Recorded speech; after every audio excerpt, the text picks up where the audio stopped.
Hello, dear children. A very good morning. Welcome to English session. So let's start our class.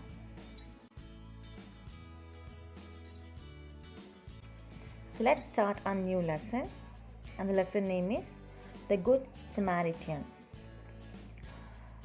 Before we start lesson, let me ask you a few questions. Many religious men and women have taught us good behavior by their songs or stories. For example, Baswanna said, "Do not steal, do not kill, do not tell lies." Like this, you know some more examples. So I would like to listen your more examples. What did Jesus Christ, Muhammad Paigambar, the Buddha, Gandhiji and others says? How do they live? It's a homework where you have to find out how did they live, what were their teaching. And in this lesson also we're going to learn something about a good Samaritan which is taken from the Holy Bible. The characters of this story are a man, two robbers, a priest, a stranger, can be called as traveler, and a Samaritan. Dear students, I want you people to take your pencil and mark these hard words in your textbook and say it loudly.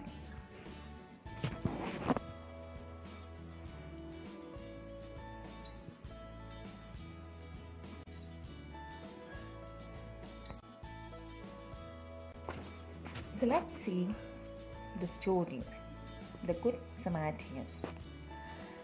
First paragraph.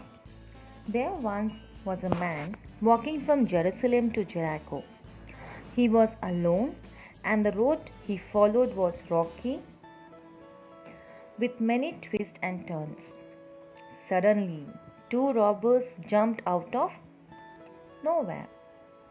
They attacked the man, beat him up, and stole everything he had, even his clothes. It's a very simple story. So you can see a picture. There was a man. You can see a picture. There was a man who was walking to Jericho. He was going to a Jericho, and he was all alone, right? And second picture you can see there were three men. Three robbers came and they bet the man, the alone man, and they robbed everything whatever the man had. That means they have bet him and they stole everything, even the clothes. Even the clothes was stolen by the robbers. In paragraph 2, the man lay bleeding to death on the side of the road, and along came a priest.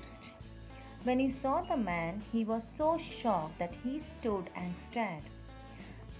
The man could barely raise his head to beg for help, but the priest only backed away.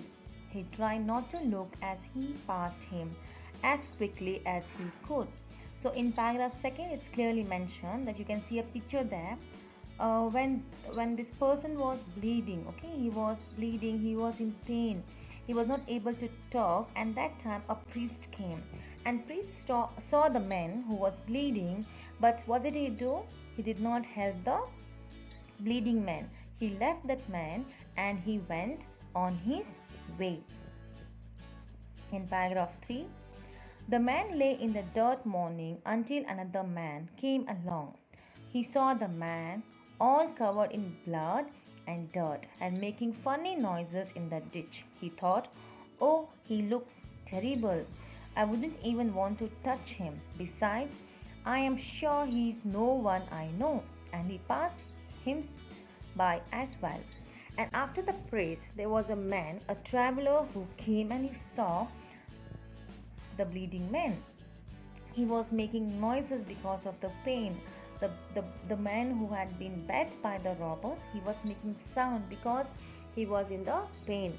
And this traveler, the second man who came, and he saw that man and he said, I won't go and touch him because he looks very terrible. He's fully injured. His whole body was bleeding, and I don't want to touch him also. So what did he say? He said, and moreover, I don't know who is he. So let me go my way. Let me do my work. So he also didn't help the man who was on roadside. Paragraph 4. Then a Samaritan came walking along the road. The man who lay in the dirt was a Jew. Samaritan and Jew had been enemies for hundreds of years. Yet the Samaritan came over to him. Very gently he lifted the man's head and brushed the dust out of his mouth. He took some water and cleaned the man's eye and gave him some water to drink. He put wine on his wounds to clean them and make them heal quickly. Then he carried the man and put him onto his donkey and brought him into town. So in fourth paragraph we see, so finally the third person was a Samaritan. Okay. So here Samaritan and the man who was bleeding, right? Who was bleeding, he was a Jew. So the Samaritan and Jew were enemies. They were enemies for so many years, of hundreds of years. Okay. Even the Samaritan, he left the man, the Jew man, and he has gone his own way. But what did he choose? He chose to help the wounded man. He went and he slowly lifted the man's head. He just brushed all the dust out of his mouth, on his face. He gave some water to drink, as well as he cleaned the man with the water. Okay, and he started taking care of the injury. He has put some wine on his wound so that it can be easily or quickly can be healed. And then he carried the man and he put on his donkey. Why did he put on his donkey? Because he wanted to take that man, the injured man, to the town. Paragraph 5, 6, 7, 8 and 9. Then the Samaritan gave some money to an innkeeper and said, put him in a clean bag and spend whatever you need to take good care of him until he is strong again.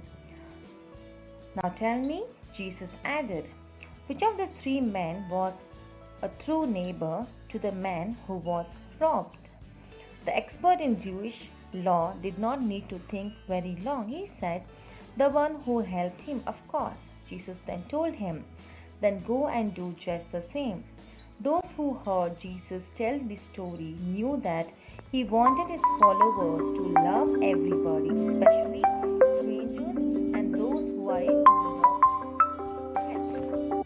So here you can see a picture. As the previous, the Samaritan has got the injured man on his donkey, and you can see in a picture that the Samaritan is talking to an innkeeper. So innkeeper is no one, a hotel person. Okay, and he has given some money to the innkeeper, and he has given instruction that you have to take care of this man very nicely. Okay, you have to give him a clean bag, and you just spend whatever you have it and take care of him and make sure that he should be strong again. And now Jesus asked a question to his followers. Now tell me, out of the three men, right? There were three men. There was a priest, there was a traveler, and there was a Samaritan, right? So out of the three person, who is a good neighbor? Who is a true neighbor?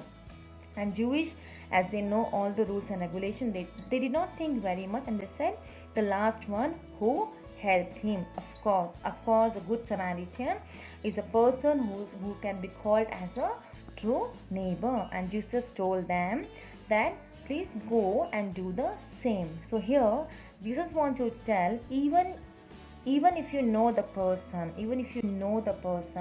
or if he's a stranger for you and he required your help, then definitely you should help them, especially like a good Samaritan, right? The good Samaritan, the Samaritan, what do? Even he know that he is my enemy, I should not help him. But what did he choose? He chose to be called as a good neighbor. So here the model of this parable is, or Jesus want to tell us, that you have to help everybody. You have to help everybody. You have to love everybody, especially your strangers also, especially your enemies also. So Jesus Christ says in the Bible that you have to love, you have to serve, you have to pray for your enemies, because we usually pray for our family, our loved ones, right? But nobody pray for the enemies, right? They always, we will not pray for the enemies, right?